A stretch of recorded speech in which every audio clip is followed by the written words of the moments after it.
She's just a nobody, Mom said, until a Google search changed everything. Ever felt like you're invisible to your own family, like you just don't measure up?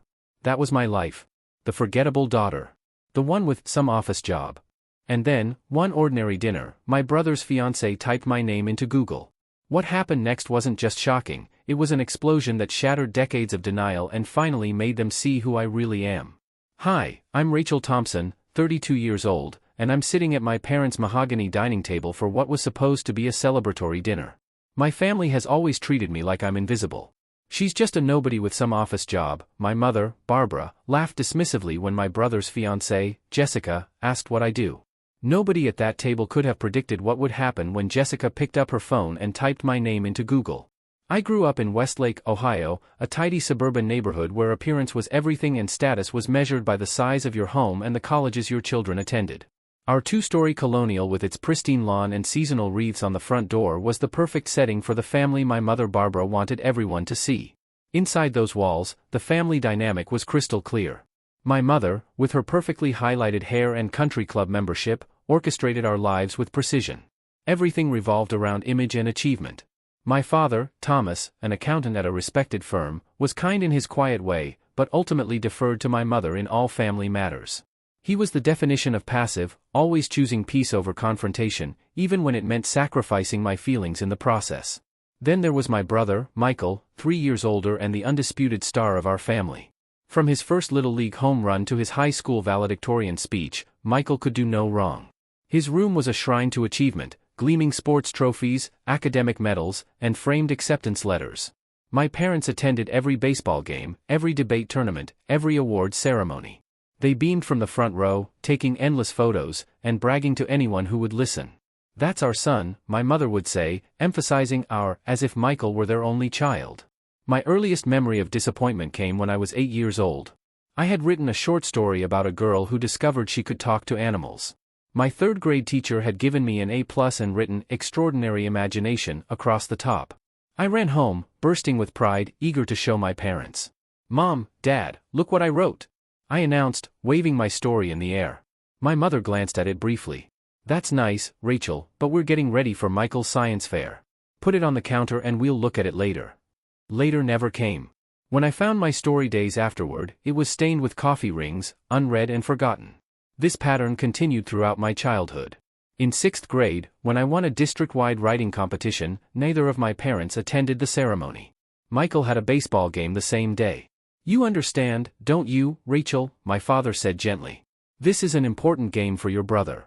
I understood perfectly. I was learning my place in the family hierarchy. High school brought more of the same. I joined the school newspaper, eventually becoming editor-in-chief. I won state awards for my editorials and short fiction. My byline appeared in teen magazines and local papers. Each achievement was met with the same lukewarm response from my family. "Writing is a nice hobby, Rachel," my mother would say. "But it's not a real career plan. You should focus on something practical like business or nursing." Even when my story was published in a national anthology for young writers, my parents declined to buy a copy. Meanwhile, they framed Michael's college acceptance letters and hung them in the living room for visitors to admire. By the time I left for college, I had stopped sharing my achievements with my family. I chose a university in New York, as far from Ohio as my scholarship would take me. The distance wasn't just geographical. I was creating emotional space to become someone apart from the invisible daughter I'd been at home. During those 4 years, I blossomed. My professors praised my writing, encouraged my voice, and pushed me to submit my work to publications. Small successes accumulated. A poem here, a short story there. Each publication was a brick in the foundation of my confidence, built without my family's knowledge or approval. When I came home for holidays, I answered vague questions about how school was going with equally vague responses. I learned that speaking about my passions only invited dismissal, so I kept my growing success to myself. I sat through endless dinners, listening to updates about Michael's business classes, his internship prospects, his girlfriend from a good family. After graduation, when I announced my intention to stay in New York and pursue writing, my mother's reaction was predictably dismissive. "New York is so expensive, Rachel. You'll be back home within 6 months when you can't pay rent," she predicted confidently. "Maybe you can get a job at the community college if you want to stay close to books." My father, in his typical fashion, tried to mediate. "What your mother means is that we worry about you. Writing is a tough business. "We just don't want you setting yourself up for disappointment," my mother added. As if disappointment wasn't already the primary emotion I associated with family interactions. Over the years, as my adult life took shape in New York, I developed two separate existences. There was Rachel, the accomplished writer with a growing reputation in literary circles, and Rachel, the disappointing daughter who worked some job in publishing, as far as her family knew. The disconnect was painful but protective. I couldn't bear to offer my achievements only to have them diminished again. Phone calls home became exercises in omission. I listened to news about Michael's promotions, my mother's social committee accomplishments, neighborhood gossip, never volunteering information about my own life that mattered to me. I became skilled at deflection, turning questions back on the asker, keeping my responses superficial. Some might wonder why I maintained any relationship with my family at all. The answer is complicated, wrapped in layers of hope, obligation, and the stubborn belief that someday they might see me, really see me. Despite everything, they were my family. And some childish part of me still longed for their approval, even as the adult in me recognized how unlikely that was to ever happen. So, I continued my twice-yearly visits home, steeling myself each time for the familiar feeling of fading into the background, of being overlooked and underestimated. I became the family ghost, present but not quite real in their eyes. And I learned to find validation elsewhere, building a life rich with meaningful friendships and professional respect that my family knew nothing about. When I moved to New York after college, I carried little more than 2 suitcases, my laptop, and determined optimism. My mother's prediction about failing within 6 months hung over me like a challenge. I was prepared for struggle, but the reality of breaking into the publishing industry in New York was even harder than I'd anticipated. I found a tiny apartment in Brooklyn that I shared with 2 other aspiring creatives. My first job was as a barista at a coffee shop near Union Square, working morning shifts so I could use afternoons to drop off applications at publishing houses and literary agencies. At night, I wrote at a wobbly desk crammed into the corner of my bedroom, often until 2 or 3 in the morning. Rejection letters accumulated. I taped them to my wall as motivation rather than discouragement. Each no brought me one step closer to an eventual yes, or so I told myself during moments of doubt. My first break came 8 months after arriving in New York. I landed an entry-level position as an assistant at a small but respected literary magazine. The pay was barely enough to cover rent and ramen, but the experience was invaluable. I absorbed everything about the publishing process, from evaluating submissions to copy editing to production. It was there I met Eleanor Montgomery, a senior editor whose sharp eye and sharper tongue made junior staff members tremble. Eleanor was a legend in literary circles, known for discovering major talents and her uncompromising editorial standards. For reasons I never fully understood, she took an interest in my career. "You have a voice," she told me after reading a piece I'd been working on during lunch breaks. "Raw but distinctive. Keep writing." Coming from Eleanor, this was equivalent to effusive praise. Under her mentorship, my writing evolved. She pushed me to be more daring, to find the vulnerable places in my narratives and dig deeper. When I complained about her brutal feedback, she was unsympathetic. "If you want gentle encouragement, join a community writing circle," she said. "If you want to be published, listen to me." I listened. And I wrote, after my day job, after social obligations, sometimes in the early hours of the morning when the city briefly quieted. I developed a discipline that bordered on obsession. My first published piece in a notable literary journal came 2 years after moving to New York. I still remember staring at my name in print, running my fingers over the letters as if they might disappear. I called no one from my family. Instead, I celebrated with friends who understood what this milestone meant. From there, momentum built gradually. My byline appeared in increasingly prestigious publications. Editors began to recognize my name in submission piles. Literary agents started reaching out to ask if I was working on a book. I was.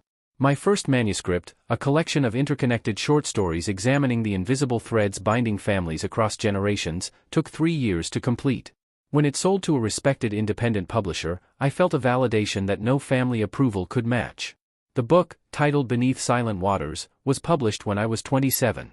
The initial print run was modest, but the critical response exceeded everyone's expectations. The New York Times Book Review called it a stunning debut from a writer of uncommon insight. The New Yorker included me in their Writers to Watch feature. Literary awards followed.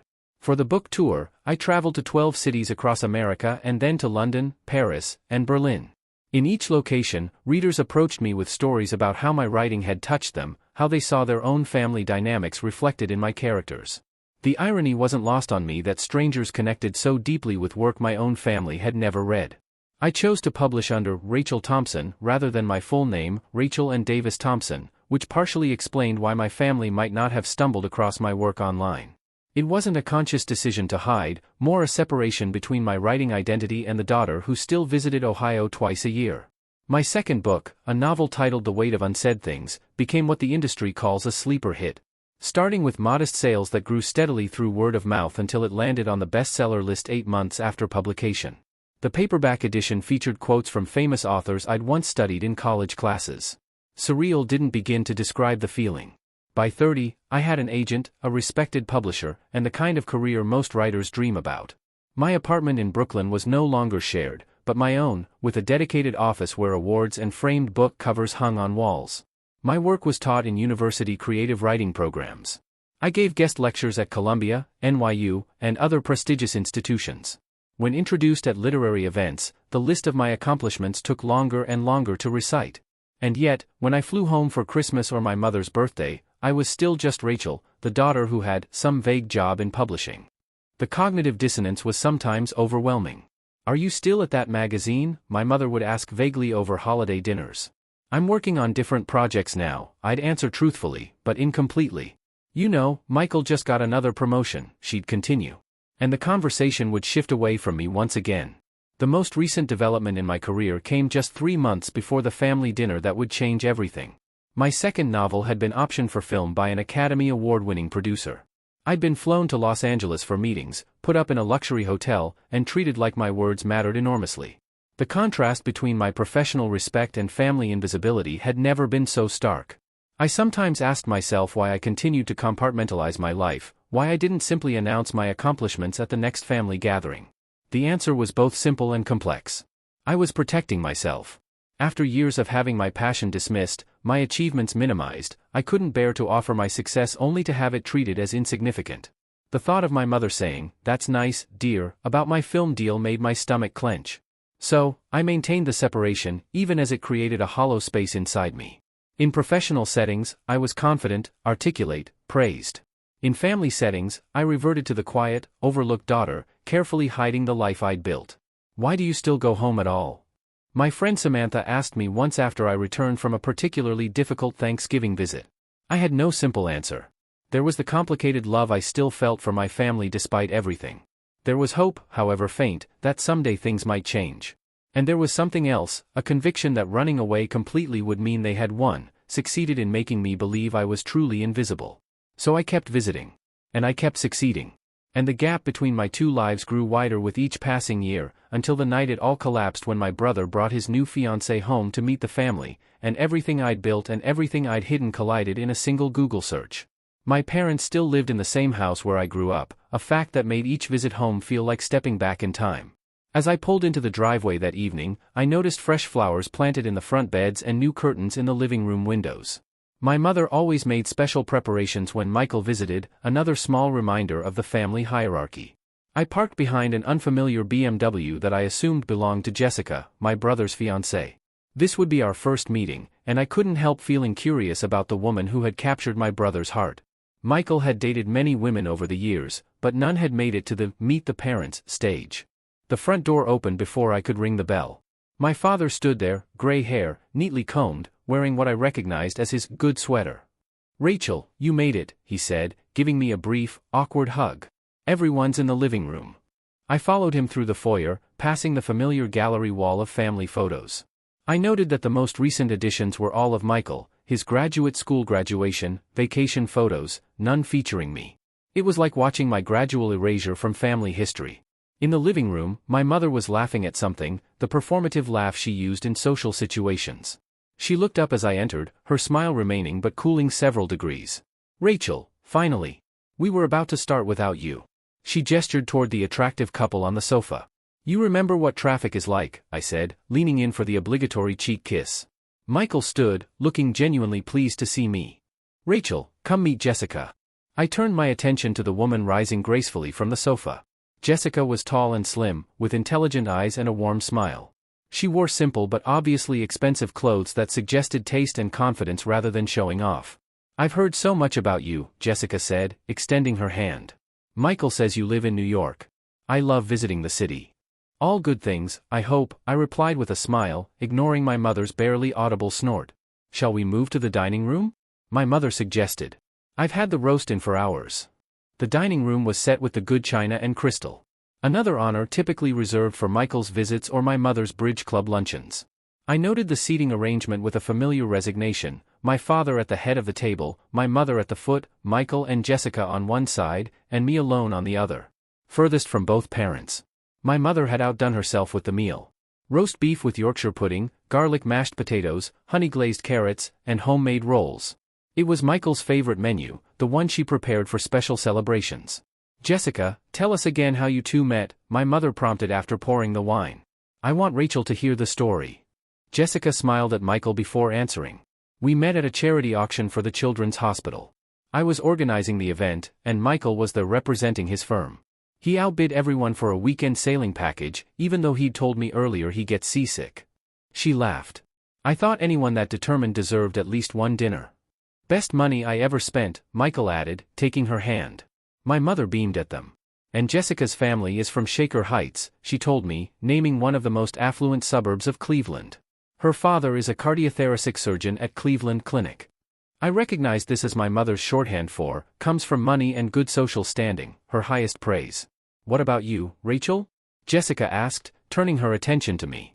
Michael mentioned you work in publishing in New York. That sounds fascinating. Before I could answer, my mother jumped in. Rachel does something with books.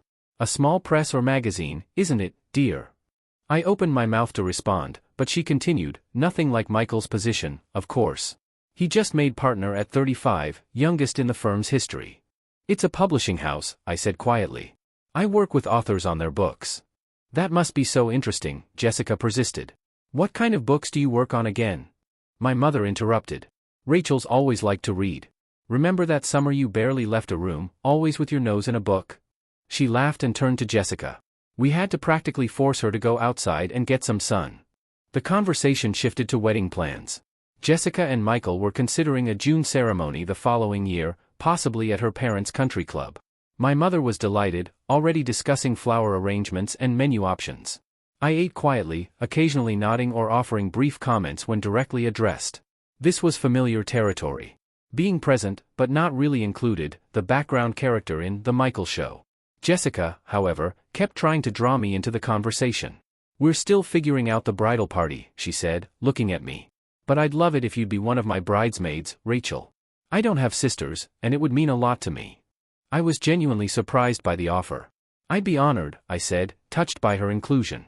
That's if Rachel can take time away from her important job, my mother commented with a thin smile. New York publishing is so demanding, apparently. Michael shot our mother a look. Mom, come on. Jessica, perhaps sensing the tension, tried to redirect. What are you working on currently, Rachel? Any books we should look out for? It was the opening I'd both longed for and dreaded for years. I could tell them about my recent success, the film option, the awards. I could finally claim my accomplishments in this house where I'd been diminished for so long. But years of conditioning kicked in. I shrugged slightly. Just the usual projects. Nothing special. My mother seized the moment. She's just a nobody with some office job, she laughed dismissively. Not everyone can be as ambitious as you and Michael. The table fell silent. My father studied his plate. Michael looked uncomfortable. I felt the familiar sting, sharper for being delivered in front of someone new. Jessica's brow furrowed slightly. She looked at me with curiosity, then discreetly reached for her phone beneath the table. The wedding venue has a 6-month waiting list, my mother continued, oblivious to the awkwardness she'd created. But Jessica's mother knows the event's coordinator. As she spoke, I noticed Jessica looking down at her phone, her expression changing from curiosity to surprise, then to something like amazement. She glanced up at me, then back at her phone, scrolling with increasing interest. I had no idea what she was reading, but something told me our carefully separated worlds were about to collide. The dinner conversation continued around me, my mother dominating with wedding talk, while my father occasionally nodded in agreement. Michael contributed details about the honeymoon they were planning in Italy. I responded when necessary, but my attention was increasingly drawn to Jessica, who continued to scroll through something on her phone, her eyes widening occasionally. We're thinking 4 or 5 tiers for the cake, my mother was saying. Nothing too ostentatious, but befitting Michael's position at the firm. Jessica looked up from her phone suddenly, her gaze fixing on me with an intensity that made me shift in my seat. Excuse me, she said, interrupting my mother mid-sentence about cake flavors. I hope this isn't rude, but I have to ask. She turned to me, phone still in hand. Rachel, are you the Rachel Thompson, the author? The question hung in the air. 4 pairs of eyes turned to me. The silence was deafening. What are you talking about? My mother asked, looking confused. Jessica held up her phone, displaying what I recognized as my author page on the Penguin Random House website. Rachel Thompson, author of Beneath Silent Waters and The Weight of Unsaid Things, she read. Winner of the National Book Critics Circle Award and the PEN/Faulkner Award. She looked up at me, her eyes bright with excitement. That's you, isn't it? The photo matches. My heart pounded. The moment I'd both feared and secretly fantasized about for years was happening, and I felt completely unprepared. Let me see that, Michael said, leaning toward Jessica's phone. His eyes widened as he scrolled through whatever was on the screen. Holy shit, he whispered, looking up at me. Rachel, is this really you? My father had gone completely still.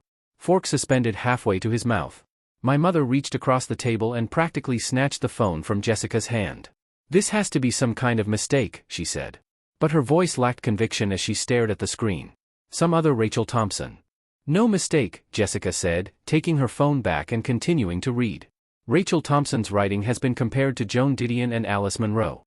Her debut collection of short stories was described by the New York Times as breathtakingly assured, and her novel spent 18 weeks on the bestseller list. She looked up at me with genuine admiration. I can't believe this. I actually read your book last year for my book club. It was incredible. My mother's face had drained of color. My father was now leaning toward Jessica, trying to get another glimpse of the phone. There's more, Jessica continued, clearly unaware of the family drama she was exposing. It says here, your novel has been optioned for film by Paramount with production scheduled to begin next year. She scrolled further. And you were just featured in the New Yorker's 40 Under 40 list of influential artists. Michael was staring at me like he'd never seen me before. Why didn't you tell us any of this? He asked, his voice a mixture of confusion and what sounded like hurt. I took a deep breath, steadying myself. This was it, the moment when my 2 separate lives collapsed into one. I did try, I said quietly. Many times. My mother shook her head. That's ridiculous. You never mentioned being a famous author. We would have remembered something like that. Actually, I did, I replied, my voice gaining strength. When my first story was published in The Atlantic, I called home and told you. You said, that's nice, and changed the subject to Michael's new car. My father frowned, seeming to search his memory. My mother's lips pressed into a thin line. When my book was published, I sent you both signed copies, I continued. Did you ever open the package or read the card I included?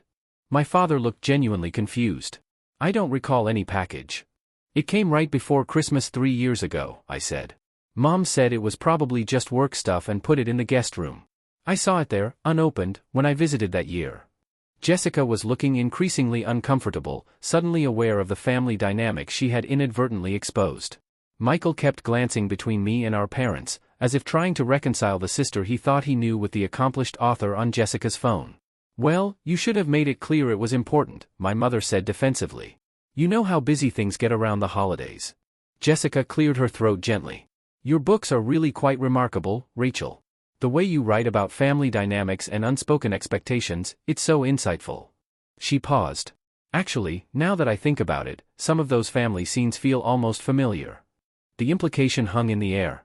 Had I been writing about my own family all along? The answer was yes and no. My characters were fictional, but the emotional truths they navigated, the feeling of invisibility, the yearning for recognition, those came directly from my experience in this very house. May I see? My father asked Jessica, finally finding his voice. She handed him her phone, and he put on his reading glasses to study the screen. As he read, his expression changed from confusion to something that looked almost like pride. National Book Critics Circle Award, he murmured. That's a big deal, isn't it? It's one of the most prestigious literary awards in America, Jessica confirmed. My mother was struggling to process this new reality. If you're so successful, she said with a note of skepticism. Why do you still live in that tiny apartment in Brooklyn? Why don't you drive a better car? It was such a typical response, measuring success by material possessions rather than achievement or fulfillment, that I almost laughed. My apartment isn't tiny, Mom. It's a 2-bedroom in Park Slope with an office where I write. And I take the subway because parking in New York is a nightmare, not because I can't afford a car.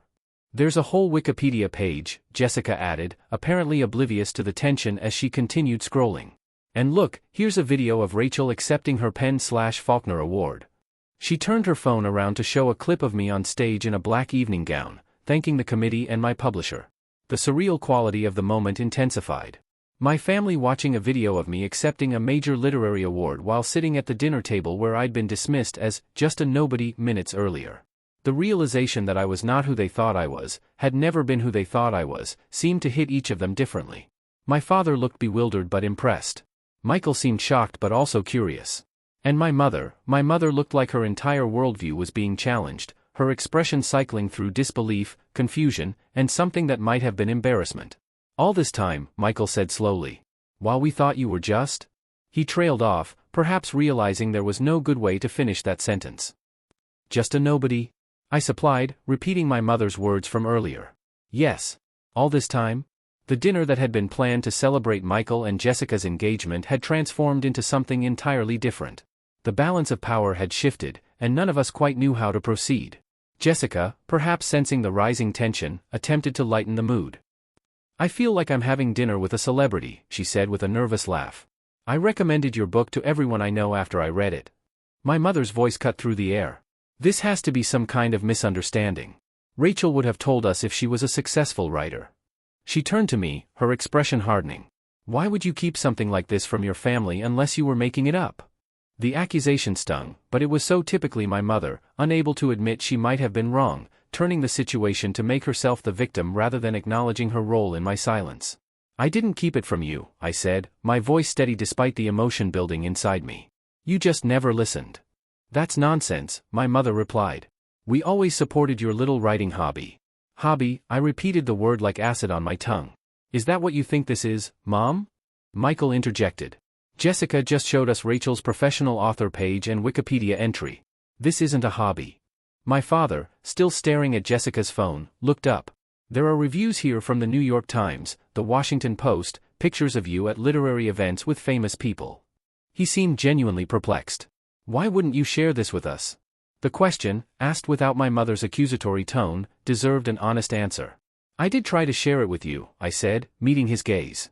When I got my first book deal, I called home ecstatic. Mom answered and said she couldn't talk because she was on her way to Michael's softball game. She said she'd call back but never did. My father frowned, glancing at my mother, who avoided his eyes. When my first book was published, I continued. I sent you both signed copies with a note about how much it would mean to have your support at my New York launch event. You never responded. I checked airline prices, hoping you might come. But you didn't even acknowledge receiving the books. We were probably busy, my mother said defensively. You can't expect us to drop everything for her. For what, Mom? I interrupted. Years of suppressed feelings finally breaking free. For your daughter's greatest achievement? Because that's exactly what you did for Michael, every single time. You never missed a single one of his games or ceremonies or celebrations. Not one. Michael shifted uncomfortably in his seat. Jessica placed a hand on his arm, her expression sympathetic. When I won my first major award, I continued. I called home from the hotel right after the ceremony, still wearing my formal dress. Dad, you answered, and said Mom was asleep and you were watching a game. You said to call back tomorrow. When I did, neither of you picked up. My father's face flushed with what looked like shame. I didn't realize. I didn't know it was important. How could you not? The question burst from me with more emotion than I'd intended. How could my own parents not know or care about the most significant moments of my career? Did you ever once Google my name? Did you ever wonder what I was actually doing in New York all these years? My mother's lips thinned. You always were dramatic, Rachel. If your writing was really so successful, why wouldn't you make sure we knew about it? Because every time I tried, you changed the subject to Michael, I replied, my voice breaking slightly. Every single time. After a while, I stopped trying. It hurt too much to keep offering pieces of myself only to have them ignored. Jessica cleared her throat gently. Your novel, she said, looking at me. The one about the youngest daughter whose art is discovered after she leaves home. Was that autobiographical? Before I could answer, my mother cut in. Are you saying you wrote stories about us, about family business? How could you do something so? I write fiction, I interrupted firmly. My characters are not you, but the emotional truth of feeling invisible in your own family. Yes, I drew on that experience. Michael was looking increasingly uncomfortable. I had no idea you felt this way, he said quietly. You never said anything. Would you have listened if I had? I asked, not unkindly. You were busy being the golden child, Michael. That wasn't your fault, but it was our reality. My father, who had been scrolling through Jessica's phone, looked up with an expression I couldn't quite read. Some of these reviews mention how your work explores themes of parental neglect and conditional love. His voice was quiet. Is that how you see us, Rachel? As neglectful parents? The question hung in the air, heavy with decades of unspoken hurt. I see you as parents who had room for only one successful child, I said carefully. And I wasn't that child. So, I built a life and a career that didn't depend on your approval or even your awareness. And now here we are. My mother stood abruptly, her chair scraping against the hardwood floor. I need to clear the dessert plates, she said, though no one had finished eating. She began gathering dishes with shaking hands.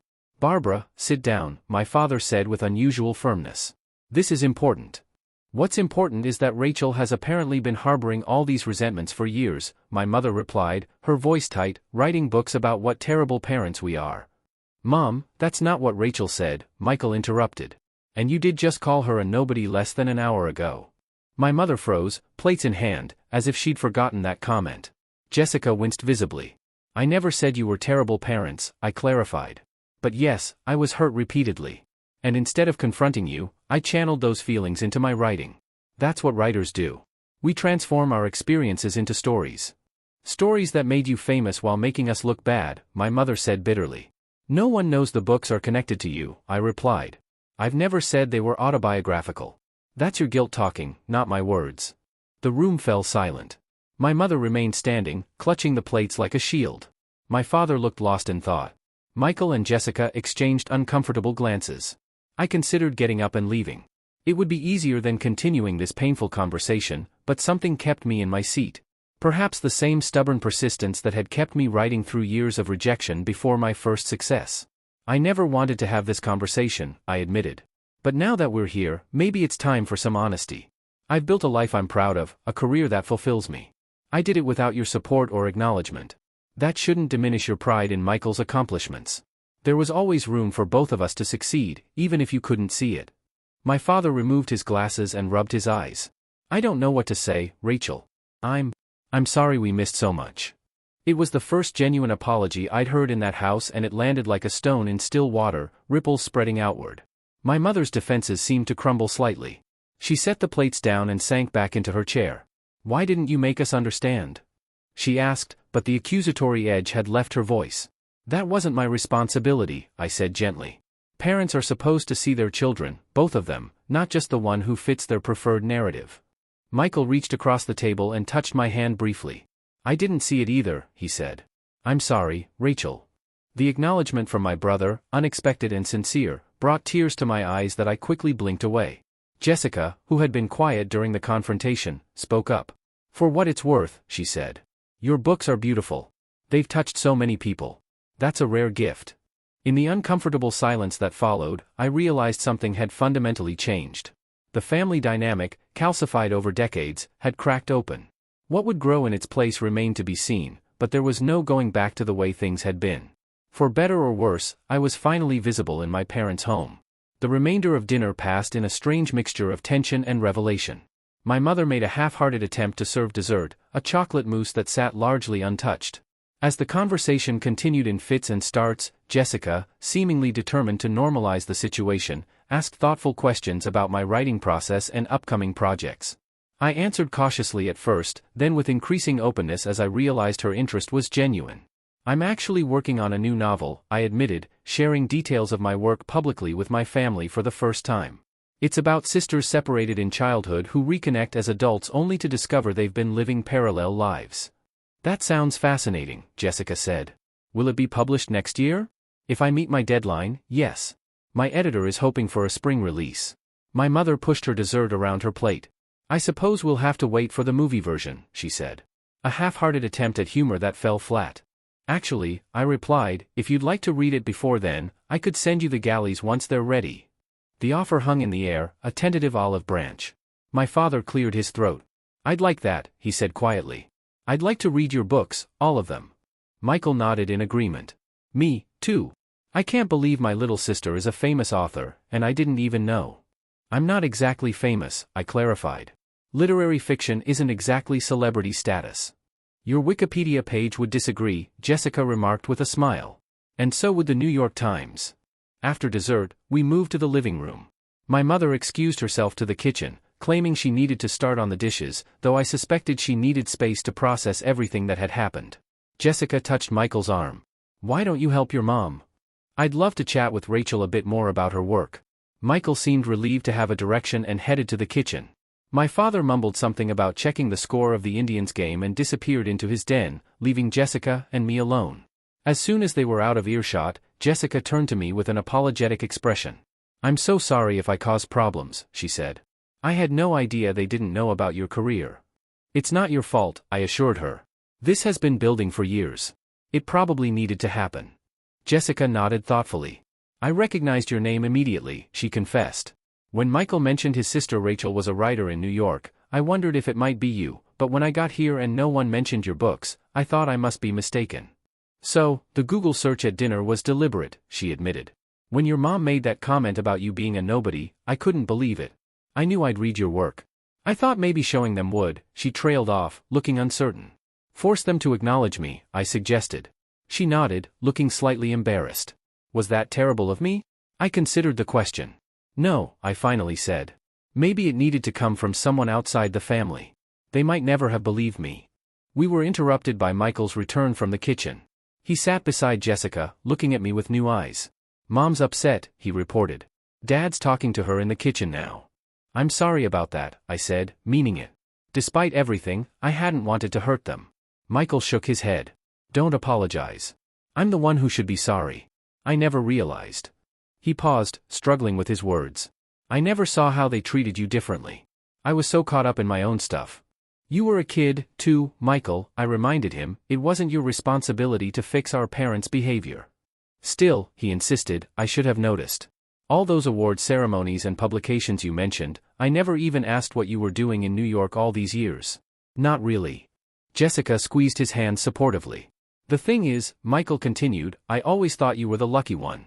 Mom and Dad were so focused on me, pushing me constantly toward success, monitoring every grade and achievement. You seemed free to do your own thing without all that pressure. I never realized the flip side of that freedom was invisibility. His perception stunned me. All those years I'd envied him the attention and approval. He'd envied me the freedom from scrutiny. It was a perspective I'd never considered. Maybe we can start over, he suggested. As adults. I want to know about your life, Rachel. Your real life, not the sanitized version you've been sharing at holidays. The offer touched me deeply. I'd like that, I said simply. My father appeared in the doorway, looking older than he had at dinner. Your mother needs some time, he said. This has been a lot to process. He sat heavily in his armchair, the same seat he'd occupied throughout my childhood. I've been looking through your author page on my phone, he admitted. The reviews, the awards. I had no idea, Rachel. No idea at all. I know, Dad, I said gently. No, you don't understand, he insisted. We failed you. I failed you. All those times you tried to tell us about your work, and we just didn't hear you. He looked up, his eyes damp. I'm so proud of what you've accomplished. So proud. And I'm ashamed it took a stranger to make me see it. Jessica shifted uncomfortably at being called a stranger, but remained silent. It's not too late, I said, surprising myself with the words. To be interested, to be involved. If you want to be. He nodded firmly. We do. Your mother too, even if she can't say it yet. The evening ended earlier than planned. The emotional revelations had exhausted everyone. As I prepared to leave, Jessica hugged me warmly. This wasn't the dinner I expected, she said with a joyful smile. But I'm glad I finally got to meet the real Rachel Thompson. I'm a genuine fan of your work. Michael hugged me too, longer than usual. This doesn't fix everything, he said quietly. But it's a start, right? I nodded, unable to trust my voice. My father walked me to the door. Will you come back for Sunday dinner next week? He asked. I'll have read your first book by then. We could talk about it. The invitation, so simple yet so meaningful, brought unexpected tears to my eyes. I'll be there, I promised. My mother remained in the kitchen, not emerging to say goodbye. I understood she needed time, that her worldview had been challenged in a fundamental way. Change wouldn't happen overnight. As I drove back to my hotel, I felt lighter somehow, as if a weight I'd carried for decades had begun to shift. My two separate lives had collided.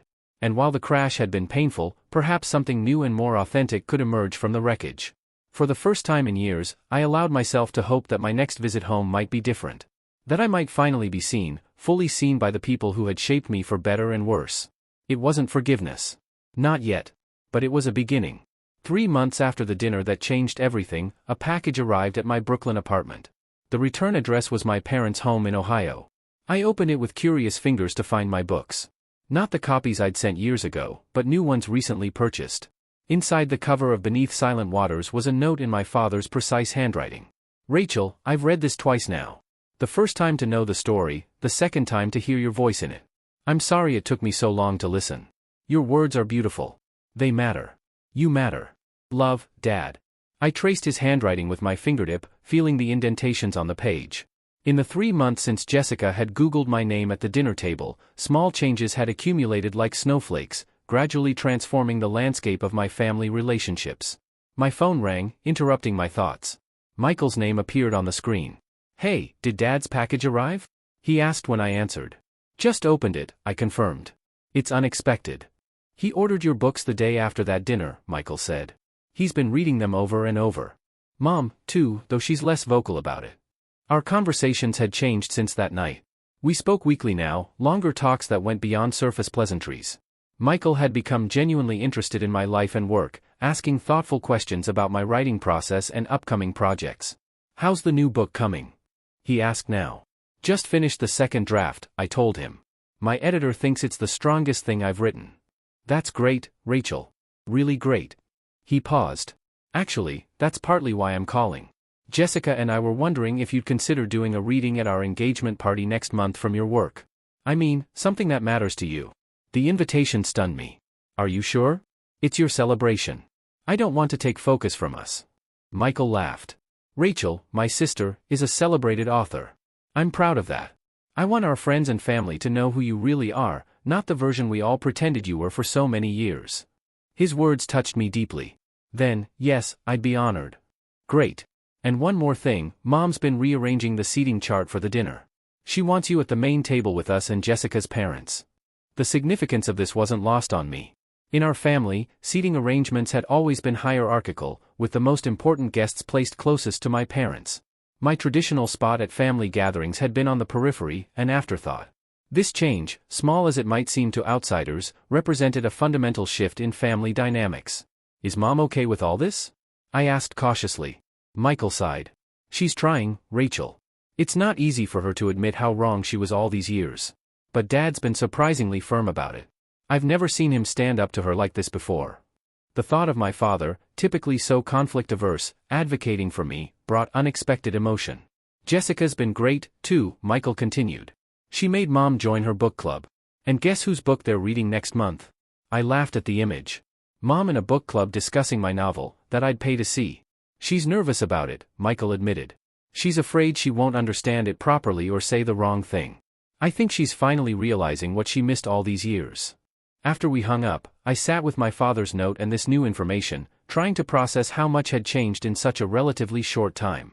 The family pattern established over decades was being rewritten, awkwardly but genuinely. My mother had called the previous week. Our conversation stilted but revealing. She'd mentioned almost casually that she'd told her bridge club about my books. Marilyn Jenkins' daughter is an English professor at Ohio State. She's apparently assigned your novel in her contemporary literature course.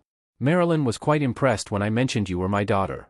The pride in her voice, however newfound, was new.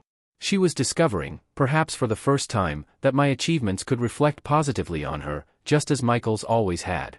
It wasn't the pure, unconditional recognition I might have wished for, but it was progress. The engagement party came faster than expected. I arrived at my parents' home with a mixture of anticipation and apprehension. The house looked different somehow, though nothing had physically changed. Perhaps it was my perception that had shifted. Jessica greeted me with a warm hug. I'm so glad you're here early.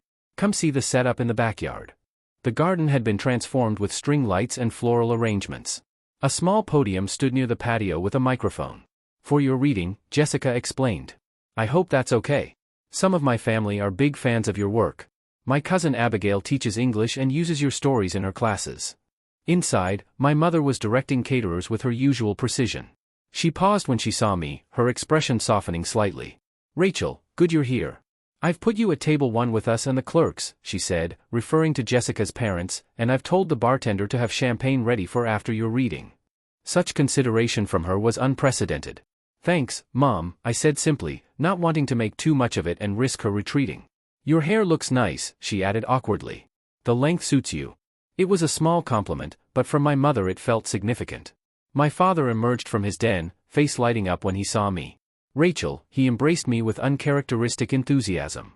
"I finished your second book last week. The scene where the protagonist confronts her mentor at the awards ceremony. Brilliant writing." We talked about the book for several minutes. A surreal experience in this house where my writing had been invisible for so long. My father had always been an avid reader. But now he was reading my words, engaging with my thoughts, seeing me through my work. As guests began to arrive, I observed a subtle but significant change.